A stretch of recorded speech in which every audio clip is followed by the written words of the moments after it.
Hey guys, Zack here, and this is my review of Scooby-Doo Mystery Incorporated.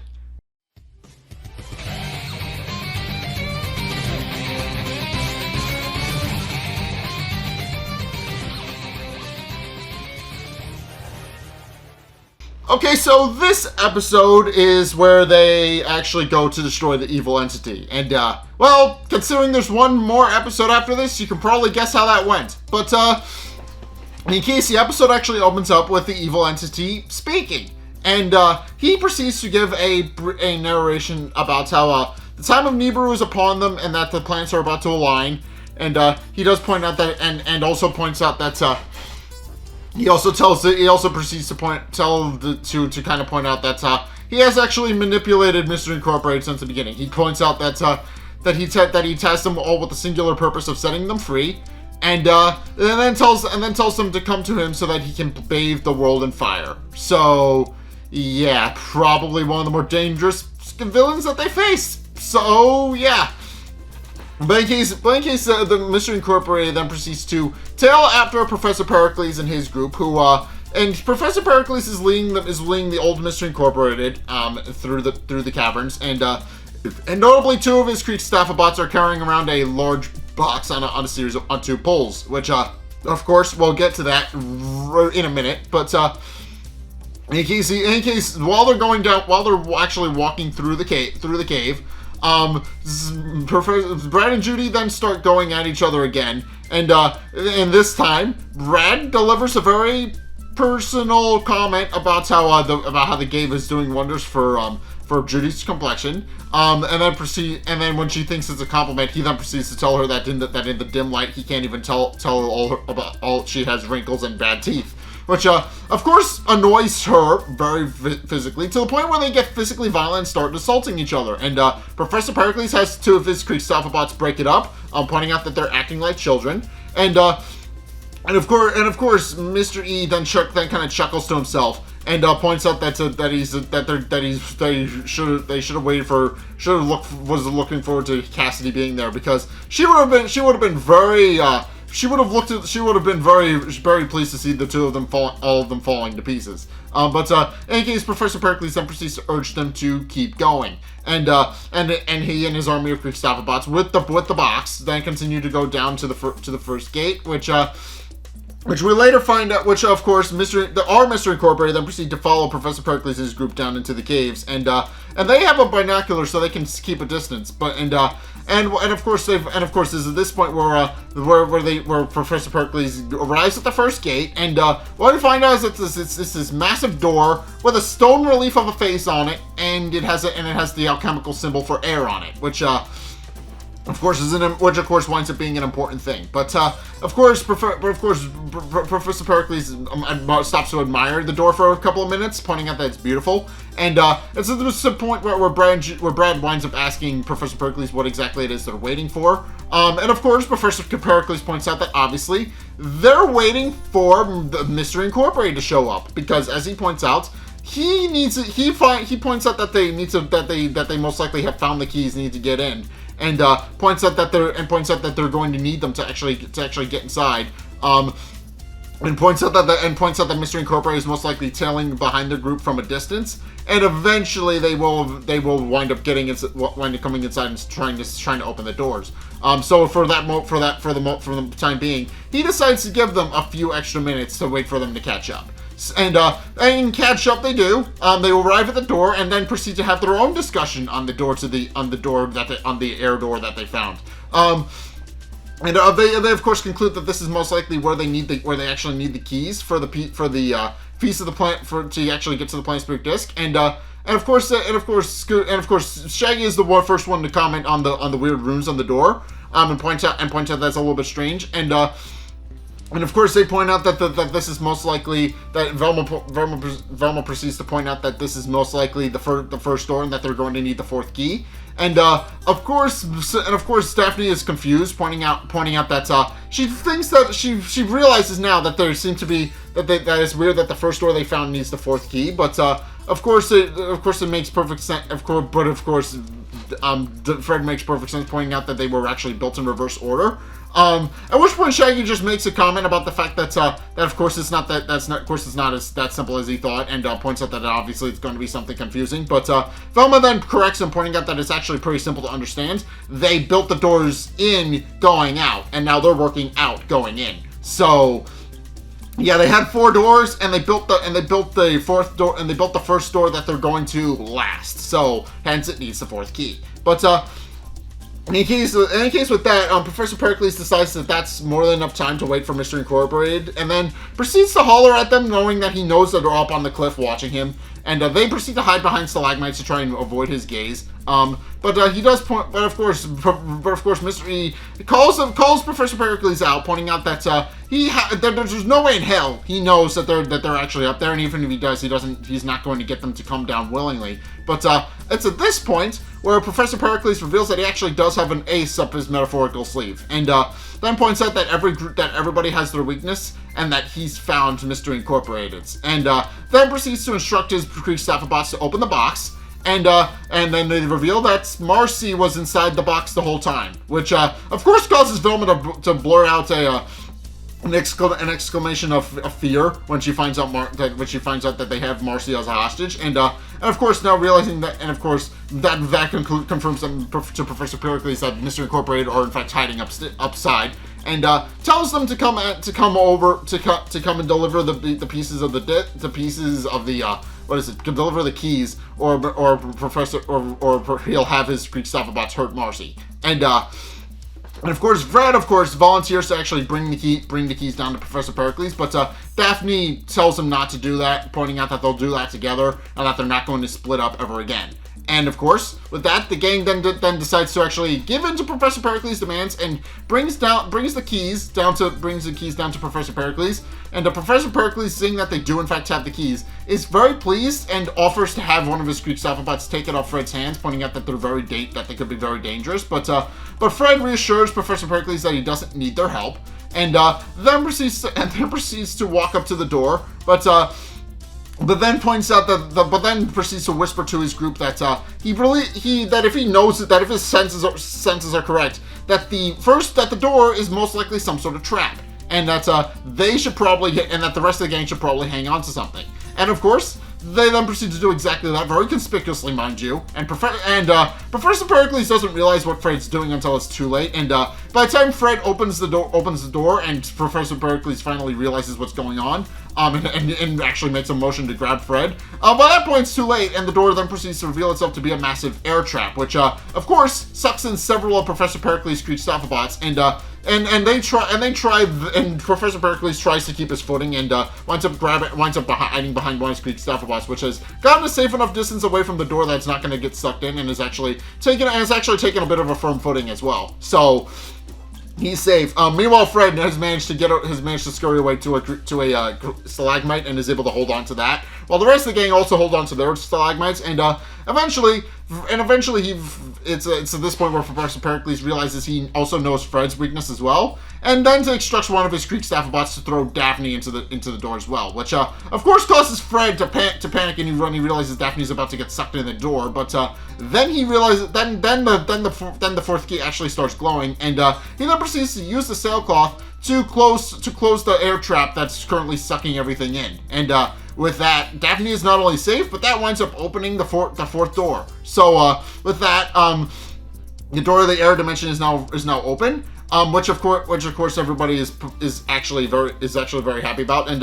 Professor Pericles then proceeds to get ready to lead his troop in through the door, with of course our Mr. Incorporated leading the way. But it's at this point where Marcy then proceeds to grab the bird and put him into a headlock, and then proceeds to hold Professor Pericles hostage, and threatens to and tells the Kriegstaffelbots that if they don't stay still, that the bird's gonna get it.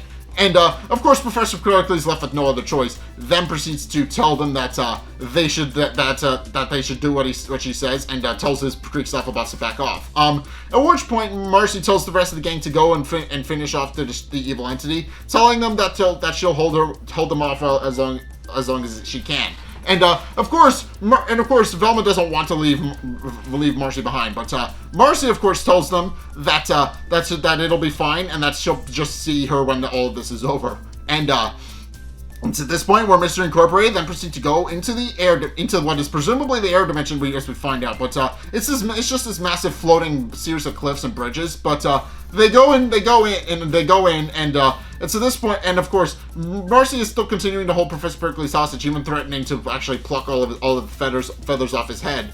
And it's at this point where she actually scolds on Mr. E, telling him that she expected more from him, and he just kind of returns the sentiment, pointing out that he wished there was more, that he had been better as well. At which point Brad and Judy then proceed to spring an improvised trap by using Brad's belt buckle to actually just kind of knock Marcy off her feet, enabling Professor Pericles to get free. And it's at this point where Marcy is now completely surrounded by Kree-Stophabots, and Brad and Judy kind of mock her, pointing out that they've been springing improvised traps since before she was born.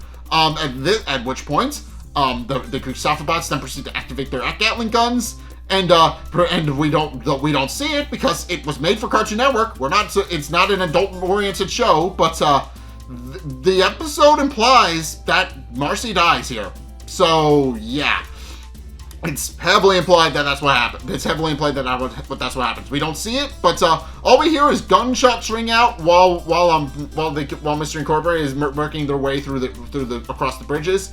And both Velma and Scooby hear it, and Scooby lets out a whine because he realizes what happened. But Velma just sadly tells him to keep going, and they continue onward through the air dimension to the third door. And yeah, that's definitely a thing that this show does. So yeah, if there was a little bit of ambiguity as to whether or not Professor Pericles has killed some people, this one here, pretty cut and dry. He just straight up murders Marcy. And yeah, I think he's the first Scooby-Doo villain to kill someone. Actually, I don't think, because they've always done attempted murder type stuff.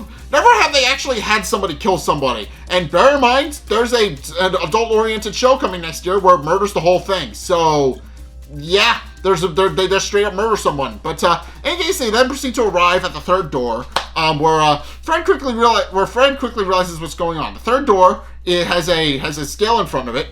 And of course, he realizes pretty quickly what it is that he needs to do, and asks somebody to hand him the third key, which is in fact the mortar bowl. And he takes the mortar bowl, and figuring out what he needs to do, he then scoops up some dirt into the mortar bowl to balance the scales, and then the door just opens, which Shaggy points out is a little bit anticlimactic. But they then proceed to head into the Earth dimension, where they start looking around for a bit, trying to find the next door. But then they realize then Shaggy and Scooby hear a noise, and then they turn around to see a giant boulder monster just form in front of them, and it then proceeds to try and attack them. And Fred and of course the rest of the gang looks to Fred for guidance, but because Fred is obviously the leader in all of these, he obviously would know what to do. But Fred, of course, points out that he doesn't really have a trap handy, so he decides that they should just refer to their old fallback of just running away. And of course, they then proceed to do that.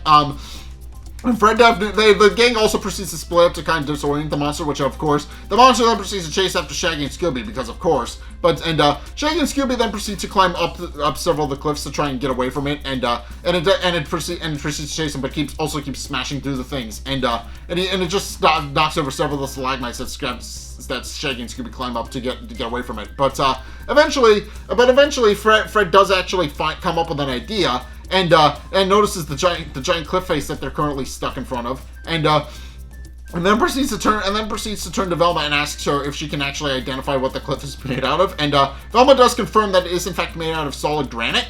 And getting an idea, when he sees the monster chasing Shaggy and Scooby, he instructs them to run in his general direction, and they do that. And once they get close enough, he then proceeds to pull them out of the way, and the monster just charges into the cliff and dies. So yeah, at which actually winds up opening up the way to the second door, and it's revealed that was actually the trap the whole time. And a friend even points out that wasn't so much of a trap, but of course Shaggy then proceeds to point out that he'll take it, and they then proceed to go on to the third door, where the second door, I guess. But they then proceed to go into the second door, where they realize that there's just a giant waterfall with the door sitting in it, and of course Fred, looking at it, realizes that there's pretty much only the one thing that it could actually be, and then asks him to hand him the Conquistador's cap, which is the second key, and he uses and he fills up the Conquistador's cap with water, which causes the whole region to flood. And turns the entire region into a river, and it ends at this point where the door is revealed to actually be a boat, and they wind up getting inside it of it and go down the river and into the water dimension, which is just a giant endless sea.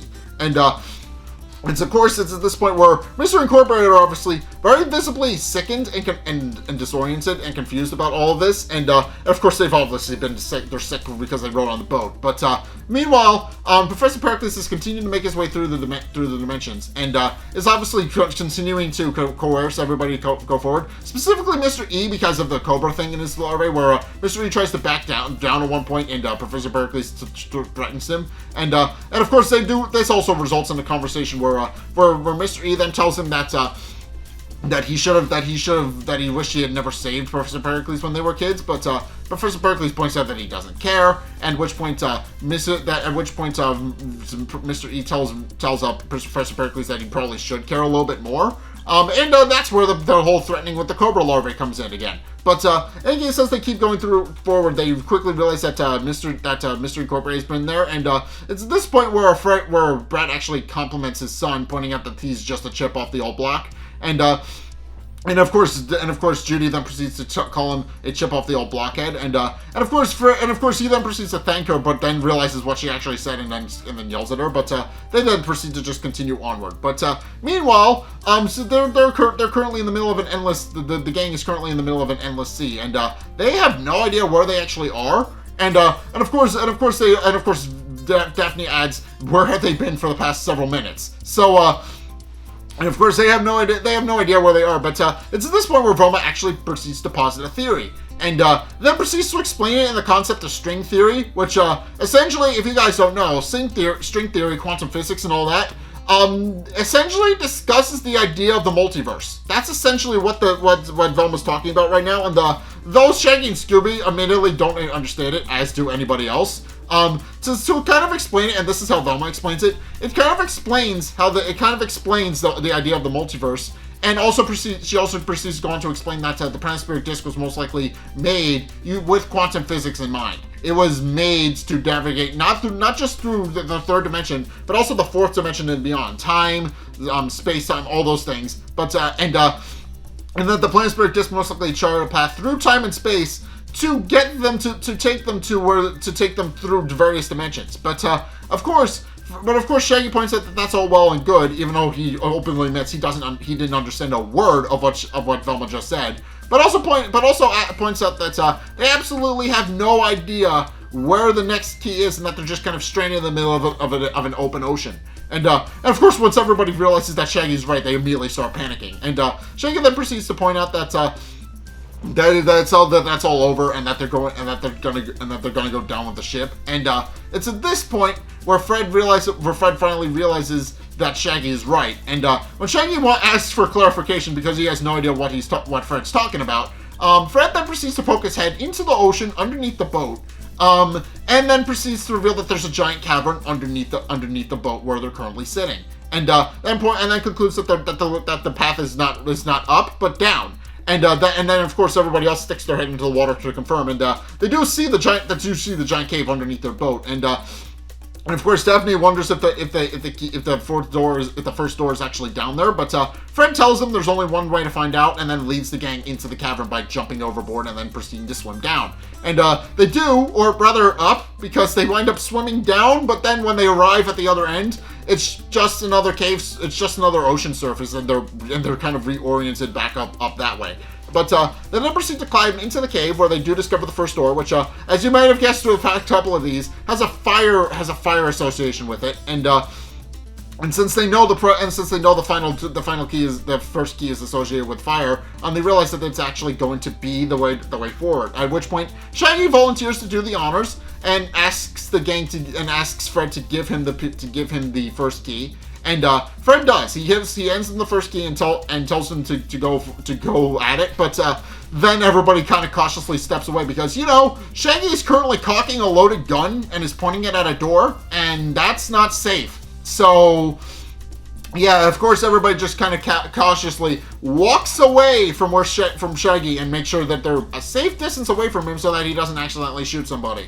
And of course, Shaggy, of course, once everybody's a safe distance away, except for Shaggy, of course, Shaggy then proceeds to open fire on the door, and it then doesn't work, which of course confuses Shaggy and pretty much everybody else, because Shaggy openly admits that it is in fact the first key, and that should have worked. But of course, it's eventually Daphne who figures it out, and then concludes that the first key is most likely not the flintlock itself, but the flint on the flintlock, and then proceeds to take the flint off and open the door, and then proceeds to turn the wheel that the first key is supposed to go into, and of course with that, they then proceed to arrive in a giant lava cavern, which of course is surrounded by magma, fire, and a whole bunch of other things. It's the fire dimension. Of course, that's going to be what it is. But they then proceed to walk deeper into the cave, being very careful not to fall into any of the magma or anything, and eventually arrive at the pile of cursed treasure, where of course the evil entity then proceeds to greet them. And then proceeds to tell them that he's very proud of them for making it this far, and now and of course then tells them that it's finally time to free them. And of course Velma reasserts that they're not there to free it, but rather to destroy it. And of course at that the evil entity just kind of chides that remark. And then proceeds to point out that actually, He reveals that he has actually been the one to write their destinies and forge their friendships, just like he has with pretty much every other group before them.